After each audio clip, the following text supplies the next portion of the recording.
जरा सोचो, मध्य अमेरिका के घने जंगलों में एक सभ्यता फल फूल रही है।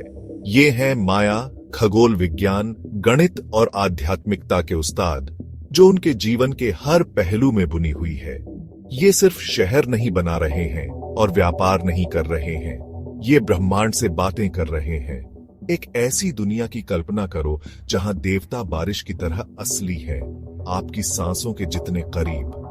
माया ब्रह्मांड को एक जीवित, सांस लेने वाली संस्था के रूप में देखते थे।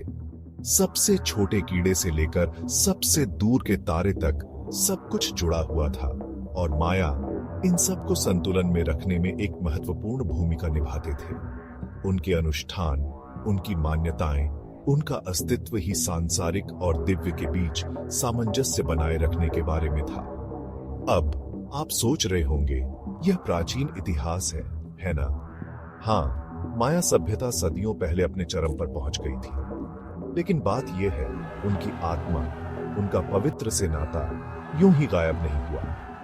यह जंगल में एक गूंज की तरह है, हवा में एक फुसफुसाहट की तरह। यह आज भी प्रचलित परंपराओं में है, पीढ़ियों से चली आ रही कहानियों में है। तो आइए हम साथ मिलकर प्राचीन और आधुनिक माया आध्यात्मिकता के केंद्र में यात्रा करें। आइए उन मान्यताओं का पता लगाएं जिन्होंने एक सभ्यता को आकार दिया और आज भी हमारी दुनिया में गूंजती है। अपनी आंखें बंद करो और एक ऐसी दुनिया की कल्पना करो जो देवताओं से भरी हो।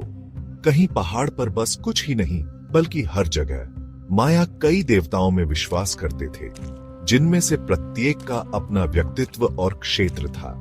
सृष्टिकर्ता देवता इट्जमना सब पर नजर रखने वाले एक बुद्धिमान बूढ़े दादा की तरह थे। फिर कुपुलकन थे, पंखों वाला सर्प जो ज्ञान और बुद्धि के बारे में था। लेकिन सिर्फ बड़े देवता ही नहीं थे। जरा सोचो, बारिश उनकी फसलों के लिए जरूरी थी, है ना? तो जाहिर है उनके पास बारिश के देवता चाक थे, जिनके पास बिजली की कुल्हाड़ी थी। अच्छी फसल चाहिए, मक्के के देवता यमकाक्स को भेंट चढ़ाओ। यहां तक कि जानवरों के भी अपने दिव्य समकक्ष थे, जैसे जगुआर, जो ताकत और शक्ति का प्रतीक था। माया के लिए यह कोई अमूर्त विचार नहीं था। ये देवता किसी दूर के स्वर्ग में नहीं थे। वे पत्तों की सरसराहट, गरज की गड़गड़ाहट, ऋतुओं के चक्र में मौजूद थे। और माया, वे लगातार उनके साथ बातचीत कर रहे थे, उनकी कृपा दृष्टि बनाए रखने की कोशिश कर रहे थे। आप माया के बारे में उनके पिरामिडों का जिक्र किए बिना बात नहीं कर सकते। ये मिस्र के पिरामिडों की तरह सिर्फ मकबरे नहीं थे।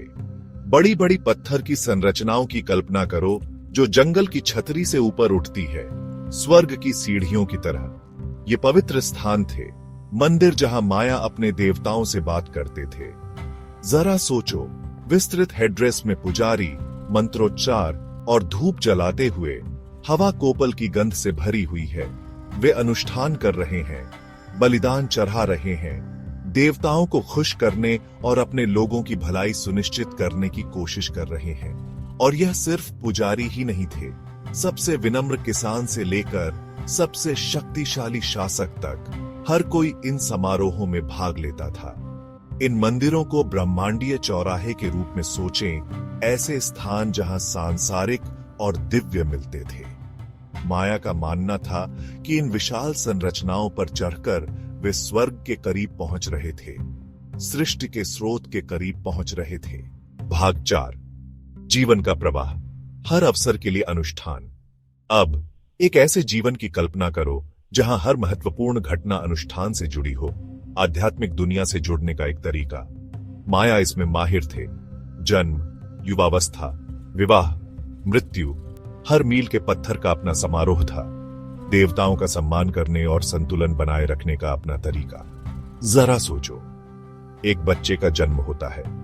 यह सिर्फ उत्सव का कारण नहीं है, यह एक पवित्र घटना है। बच्चे का दुनिया में प्रसाद और प्रार्थना के साथ स्वागत किया जाता है। उसका भाग्य ब्रह्मांड के ताने बाने में बुना जाता है। एक युवक युवावस्था में आता है, वह परीक्षाओं से गुजरता है, अपनी ताकत और साहस साबित करता है, सब कुछ देवताओं की निगरानी में। यहां तक कि रोजमर्रा की गतिविधियां भी आध्यात्मिक महत्व से ओतप्रोत थीं। फसल बोना, युद्ध में जाना, यहाँ तक कि एक साधारण खेल खेलना, ये सभी चीजें दिव्य से मार्गदर्शन और अनुग्रह प्राप्त करने के अवसर थे। जीवन ही एक अनुष्ठान था, मानव और पवित्र के बीच एक नृत्य। भाग 5, रक्त और बलिदान, एक पवित्र संवाद। ठीक है, आइए उस विषय पर बात करते हैं जिसके बारे में कोई बात नहीं करना चाहता, बलिदान।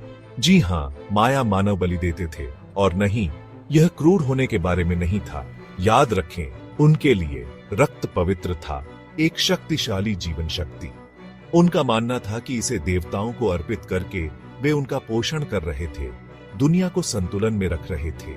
अब यह बेतरतीब हत्याओं के बारे में नहीं था। ये बलिदान सावधानी पूर्वक चुने गए व्यक्ति थे, अक्सर युद्ध के बंदी या स्वेच्छा से स्वयंसेवक भी। इसे एक महान सम्मान के रूप में देखा जाता था, देवताओं को खुश करने और समुदाय की भलाई सुनिश्चित करने का एक तरीका। इसे भक्ति के अंतिम कार्य के रूप में सोचें, बड़े भले के लिए अंतिम बलिदान। बेशक आज हम में से कई लोगों के लिए यह अवधारणा समझना मुश्किल है, लेकिन माया के लिए यह दिव्य के साथ उनके रिश्ते का एक अभिन्न अंग था, ब्रह्मांड के नाजुक संतुलन को बनाए रखने का एक तरीका।